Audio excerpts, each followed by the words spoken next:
자, 오늘은 이론 강의로서는 마지막이 되겠습니다. 9강입니다. 자, 오늘 공부할 내용은 사회 변동과 사회 발전.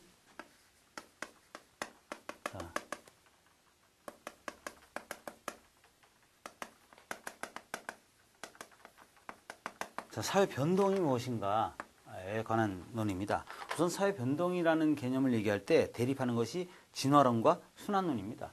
이게 진화론, 순환론. 왜 대립되냐? 진화론은요, 이렇게 낮은 단계에서 계속 이렇게 쭉 낮은 단계에서 높은 단계로 쫙 한 길로, 한 방향을 향해서 이렇게 쭉 간다고 보는 것이죠. 반면에 순환론은 이렇게 계속 똑같은 상황이 계속 생성, 성장, 쇠퇴를 반복한다고 보는 겁니다. 특정한 방향으로 가는 게 아니고. 그래서 이걸 순환론이라고 합니다. 이 진화론에 속하는 대표적인 학자로서 아시다시피 여러분 앞에서도 했죠? 스펜서. 자, 이런 사람은 군사형 사회에서 산업형 사회로 이렇게 쭉 발전해 간다. 또는 뒤르겜도 그때 그랬죠? 뒤르겜도 기계적 연대에서 유기적 연대를 이루는 그런 사회로 쭉 변화해 간다라고 이건 앞서서 했습니다. 마르크스 같은 경우도 그렇습니다. 마르크스 같은 경우도 5단계설이 있었죠. 원시공산사회, 고대노예제, 중세봉건제, 근대자본주의제, 그리고 마지막에 사회주의 공산주의 체제가 나타나게 된다. 이런 것들이 이제 일종의 이제 진화론적 관점, 하나의 방향으로 쭉 직선적으로 간다고 보는 관점이 되겠습니다. 자, 그 다음에 이제 신진화론이라는 게 역시 이제 이것도 진화론입니다. 근데 새로운 자를 붙여서 그냥 신진화론이라고 하는 것 뿐이죠. 자, 그래서 이 사람은 탈코트 파슨스나 아이젠슈타트 스멜서 같은 사람들, 즉 분화와 통합을 반복하면서 진화한다. 결국 이 사람은 분화, 갈라지거나 통합, 이것을 반복하면서 결국은 쭉 한 방향으로 진화해 간다고 보는 것입니다. 자, 또는 이제 스튜어드 같은 사람은 다선형 진화. 다선형 진화. 선이 여러 개니까 나뭇가지를 치듯이 진화해 나간다. 이렇게 쭉 가되 나뭇가지를 치듯이 이렇게 쫙 진화해 나간다. 라고 보는 것이 스튜어드의 다선형 진화이라고. 자, 여기서 약간 중요한 것이라면 토인비. 역사는 도전과 응전의 반복이다. 그래서 도전과 반응, 응전이라고도 번역하고요. 성공과 실패. 이것이 결국 그런 도전과 응전을 계속 거치면서 쭉 한 단계씩 발전해 나가는 것이다. 이런 것을 나선 계단형 발전 과정이다. 이 사람 나선 계단형 발전 과정이다. 결국 여러분 신진화론자들이 진화론하고 조금 다른 점은 이것은 그냥 쭉 하나의 어떤 사회에서 어떤 사회로 그냥 쭉 발전해 가는 거죠. 근데 신진화론은 왜 신자를 붙였냐? 발전에 가되 단순하게 그냥 쭉 발전하는 게 아니라는 거지. 막 분화했다, 통합했다, 이러면서 뭉쳤다, 분열됐다, 그러면서도 어떤 특정한 방향으로 발전한다는 거예요. 이것도 나뭇가지 같이 막 갈라지면서도 결국 어떤 방향으로 간다는 것이고, 이 토인비도 결국 도전과 응전, 성공, 실패를 막 겪으면서도 한 차원 높은 어떤 곳으로 계속 나간다고 본다는 점에서는 진화론과 맥락을 같이 한다는 거죠. 자, 그래서 여기서 의사진화론. 의사가 여기서 이제 비슷한 그런 거 아닙니까? 진화론 비슷한 견해들을 쭉 보면은 이것도 암기를 해두세요. 스펜서는 지금 얘기했습니다. 스펜서는 결국 군사형 사회에서 산업형 사회로, 테니스, 이 사람은 공동사회에서 점점 이익사회로 간다. 다 배운 거죠? 메인, 이 사람 알아두세요. 메인은 신분사회에서 계약사회로.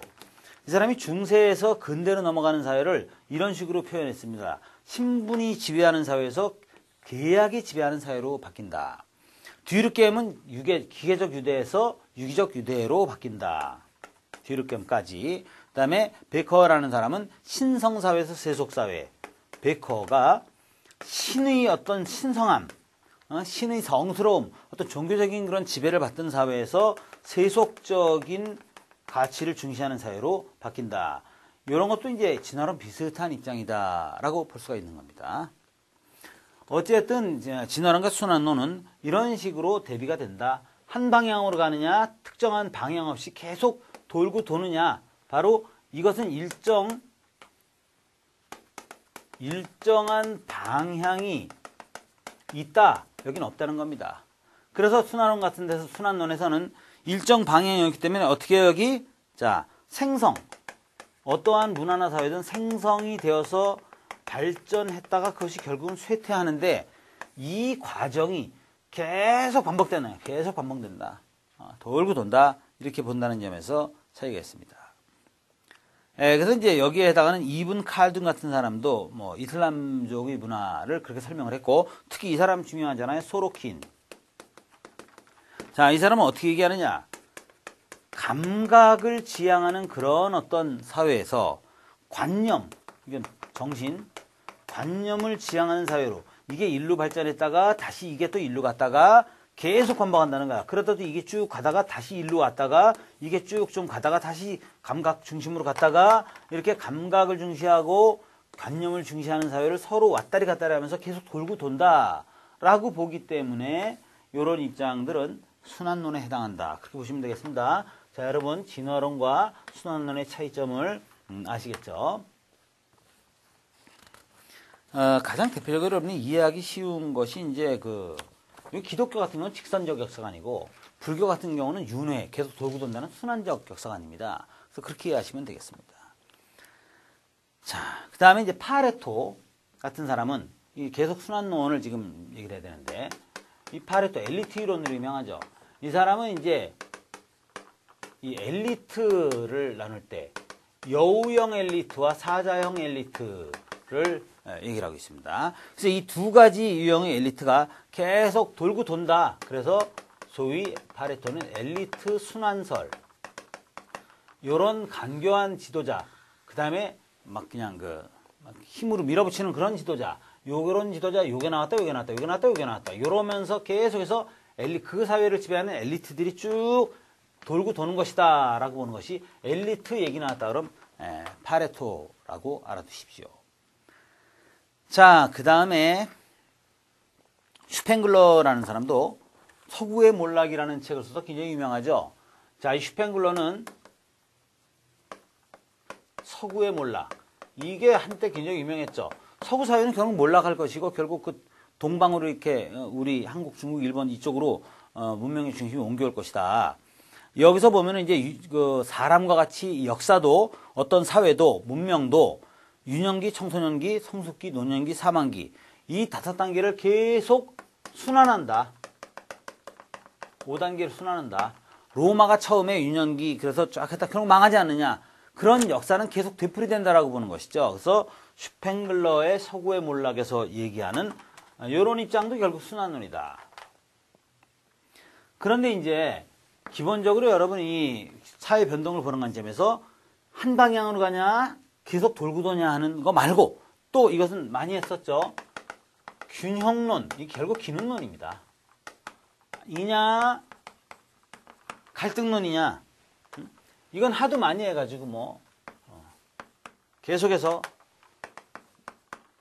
사회가 변하긴 변하되 어떤 각자 제 기능을 수행하면서 균형과 조화를 이루고 나가는 것이냐, 아니면 이것은 사회는 계속 변화하는 것이냐, 이것이 바로 갈등론이 되겠습니다. 그래서 이제 대표적으로 균형론의 대표자로선 구조기능주의, 그리고 또 파슨스, 갈등론의 가장 대표적인 게 마르크스와 다렌도르프를 들었었습니다. 이것은 우리가 앞에서 많이 했으니까.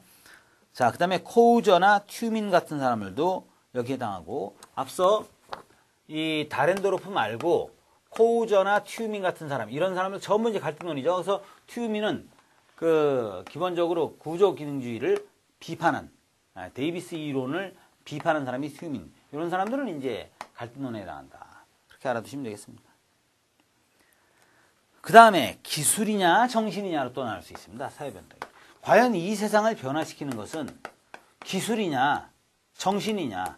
그럼 이 기술 같은 거는 물질적인 거니까 이게 유물론적 관점이고, 이 정신이 세상을 변화시킨다는 것은 이제 관념론적 관점이죠. 그래서 기술이 세상을 바꾸느냐 정신이 세상을 변동시키느냐입니다. 그런데 이제 특히 마르크스 같은 사람들은 기술 결정론, 즉 물질적인 뭐 생산력 관계 이런 것들이 세상을 바꾼다고 보는 것입니다. 그다음에 이제 오그번 같은 사람들도 이 오그번은 뭐로 유명합니까? 문화지체론으로 유명하잖아요. 문화지체. 그러니까 오그번은 결국 물질 문명 기술은 굉장히 빨리 발달한다. 근데 정신은 그걸 못 따라가는 것이다. 이렇게 해서 결국 문화지체 이것도 굉장히 출제가 많이 되잖아요. 앞에서는 했지만 이런 사람들이 이제 기술 결정론자들입니다. 이것이 세상을 바꾼다. 반면에 이제 베버 관념론, 베버 같은 사람은 프로테스탄티즘 이런 어떤 종교적인 정신이 세상을 바꾸는 것이다라고 얘기했죠. 그래서 이 베버는 이제 칼뱅 사상, 프로테스탄티즘, 구교의 칼뱅 사상이 자본주의를 발전시켰다라고 주장하고 있습니다. 이건 앞서 말씀드렸기 때문에 또는 헤이건이라는 사람의 창조적 퍼스널리티 이런 용어들은 창조적 퍼스널리티 이게 정신적인 것이죠. 이런 것들이 세상을 바꾼다. 맥클릴랜드의 성취지향적 퍼스널리티 사람들의 어떤 관념이나 의지, 정신이 이런 퍼스널리티, 성격이나 의지가 세상을 바꾼다고 보는 것이죠. 그래서 크게 진화론, 순환론, 균형론, 갈등론, 기능론, 갈등론, 기술결정론, 관념론 이렇게 여러 가지, 세 가지 기준으로 해서 사회 변동이라는 것을 설명하고 있다는 거 알아두시면 되겠습니다. 자, 그 다음에요. 이것은 지금 단순히 이제 변동을 말하는 것인데 범위가 넓은 거죠. 그러니까 사회가 변동하는 것을 얘기했는데 이것보다 약간 이제 좀 범위가 좁은 거 그게 바로 사회 발전론입니다. 그럼 넓게 말해서 변동하는 게 아니라 사회가 발전한다는 것이 뭐니? 여기에 대해서는 어떻게 갈라지냐면요. 근대화론이라는 거하고 종속이론이라는 걸로 또 갈라집니다. 이게 종속이론이라는 거하고. 그래서 이걸 개략적으로 말씀을 드리면 일방향 사회는 낮은 진화론의 바탕을 둔 거예요. 이거는 진화론의 바탕을 둔 거예요. 그러니까 낮은 단계에서 쭉 이렇게 높은 단계로 계속 발전해 가는 것이 근대화다. 근데 결국 얘네들의 논리가 문제가 뭐냐면 근대화는 서구화다. 이렇게 서구를 닮아가는 것이 발전하는 거다. 이렇게 얘기하는 것이 근대화론입니다. 그래서 이 근대화론은 과거 서구 국가들이 백인우월주의 내지는 서구 우월주의에 입각해서 주장하는 논리다. 이런 비판을 받기도 합니다. 물론 그러나 이제 로스토우의 경제발전 5단계설 이런 것도 이게 5가지 알아두세요. 5단계설 로스토우가 전통사회에서 도약 준비, 그 다음에 도약 단계 이게 이제 개발도상국가나 이런 겁니다. 그래서 성숙 단계, 개발도상국가에서 더 성숙하면 대량 소비 단계, 그게 현대 서구 산업사회를 말하는 거거든요. 그런데 기본적으로 이런 로스토우 이론도 서구 우월주의 그 이하도 이상도 아니다라는 반박을 누가 하고 있느냐? 바로 종속이론가들이 하고 있습니다. 자, 그럼 이 종속이론가들의 논리는 무엇이냐? 이 사람들을 왜 거기서 주체적 발전론이라는 표현을 쓰냐면 중남미에서 나온 이론이거든요. 이 사람들은 우리가 발전하려고 해도 발전하지 못하는 걸 저발전이라 그래요. 그럼 저발전의 원인은 뭐냐? 선진국들이 후진국을 착취해서 그렇다는 거예요. 얘네들 얘기가. 그래서 중심국가와 주변국가가 있고 다시 중심국가에도 중심주변, 주변국가에도 중심주변이 있다. 그런데 중심은 주변을 항상 착취한다. 그러면 이 주변국의 주변부, 후진국의 빈곤층들은 자기 나라 부유층에 착취당하고 선진국에서 착취당하기 때문에 이중 착취에 시달리게 된다. 뭐 이런 표현을 써요. 이게 중남미에서 나오는 종속이론입니다. 따라서 이들 논리에서는 중심부 국가의 그 선진국의 개입을 배격해야 된다는 거죠. 그래서 물론 이 사람들도 한국이나 대만이나 홍콩 같이 종속화에서도 발전한 나라들을 설명하지 못하는 한계를 가지긴 가집니다. 그리고 자국이 발전하지 못하는 원인을 대외적으로만 자꾸 돌리는 그런 문제가 있긴 있어요. 그러나 얘네들의 논리는 그겁니다. 이 세상에 꼭 너희들을 따라가야만, 서구를 따라가야만 그게 발전됐다는 논리는 틀렸다. 발전은 여러 방향이 있을 수 있는 것이다. 발전이 뭐냐라는 것이 꼭 빌딩 크게 세우고 자동차 많고 말이야. 비행기 빠른 거 가지고 있고 그렇다고 해서 그게 발전되는 사회냐? 그거 그렇게 얘기할 수는 없는 것이다. 발전은 이렇게 될 수도 있고 저렇게 될 수도 있고 이렇게 될 수도 있고 이렇게 될 수도 있고 굉장히 여러 가지 종류가 있을 수 있는 거 아니냐. 이렇게 주장하는 것이 이제 종속 이론가들의 주장이다. 핵심은 그겁니다. 결국 자 마지막으로요. 번호가 잊어먹었군요 제가. 네. 5번이라고 칩시다. 번호. 정보사회에 대해서. 정보사회론. 자, 아시다시피 여러분 그 유명한 알빈 토플러는 이미 70년도 초에 8,000년 전에 제1의 물결 농업혁명 그리고 200년 전에 산업혁명 제2의 물결이었다. 그런데 지금 정보혁명이라는 제3의 물결이 밀려오고 있다라고 예측한 거 다 아시죠? 그 정보혁명, 그 정보화 사회가 지금 이미 도래하였습니다. 그래서 토플러의 그것이 제3의 물결이죠. 물론 이 사람은 앞으로 제4의 물결이 밀어닥칠 것이다 해서 바이오 혁명을 이미 예견했습니다. 그것이 또 그렇게 현실화되고 있습니다. 자, 그렇다면 이 토플러가 말하는 그런 정보사회에 대해서 이 다니엘 벨, 이 사람 유명한 사람이죠. 둘 다 알아두시죠. 이 벨이라는 사람은 그런 사회를 후기 산업사회다 이렇게 표현하고 있습니다. 소위 포스트 인더스트리얼 소사이어티에서 이게 많이 쓰이는 말이죠. 벨의 후기 산업사회, 그 서구 사회는 전혀 새로운 그런 후기 산업사회로 들어설 것이다. 여기에서는 마르크스적인 논리를 비판하는 것이죠. 그리고 가장 중요한 것은 결국 지식이나 창의력 이런 것이 앞으로의 사회를 이끌어 갈 것이다. 그 다음에 이론적 지식, 이것이 결국은 모든 정책을 결정하는데 중요한 역할을 담당할 것이다. 그리고 분명히 제조업이 아니라 서비스업, 고급 서비스업이 이 사회를 이끌고 갈 것이다. 그 다음에 어떤 지적 발달, 지적인 발달이 이것이 기술을 통제하게 될 것이다. 우리가 일반적으로 알고 있는 정보사회의 특징들을 쭉 나열하고 있는 것이 벨의 후기산업사회라는 이론이다. 이것은 결국 토플러가 말하는 정보화 사회나 비슷한 얘기다라고 생각하시면 되겠습니다. 자, 탈냉전 여기 지나갑시다. 그 뒷장에 산업사회와 정보사회를 비교한 거를 알아두세요. 부가가치, 이윤을 창출하는 것이 노동과 자본에 의해서 이윤이 창출된 산업사회와 달리 정보사회에서는 지식과 정보가 이윤을 창출한다. 과거 소품종 대량 생산을 하던 산업사회와 달리 정보사회에서는 지식산업, 정보산업 또는 서비스업 같은 것이 주종을 이룰 것이다. 경제에 있어서도 제조업이나 보이는 시장에서의 유통거래가 중시되겠으나 정보사회에선 이비즈니스 또는 전자상거래가 주로 이루어질 것이다 라는 거죠. 산업사회에서는 생산과 소비가 분리된 그런 직장과 가정이 분리되어 있잖아요. 그러나 옛날 농업사회나 또는 지금의 정보사회에선 생산, 소비, 가정과 직장이 통합되는 거죠. 왜? 재택근무가 발달하기 때문이다. 그렇게 예측하고 있습니다. 그리고 이제 정보사회에서는 초고속 정보통신망이 이제 발달하게 되죠. 그래서 과거와 같이 TV나 신문, 잡지같이 이렇게 일방적으로 정보를 전달하는 그런 시스템에서 벗어나서 쌍방향, 양방향 통신, 인터넷이나 화상통화 같이 양방향 주고받는 그런 어떤 의사소통이 이루어질 것이다. 자, 그거 한번 읽어보시면 충분히 이해가 되실 걸로 생각합니다. 그래서 정보사회의 변화된 모습에 대해서도 같이 간단히 읽고 끝내겠습니다.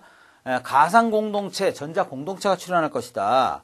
그리고 원격교육이나 재택학습, 재택근무 같은 형태가 나타날 것이다. 그 다음에 국제관계에서도 굉장히 국가 간의 거리가 가까워지겠죠.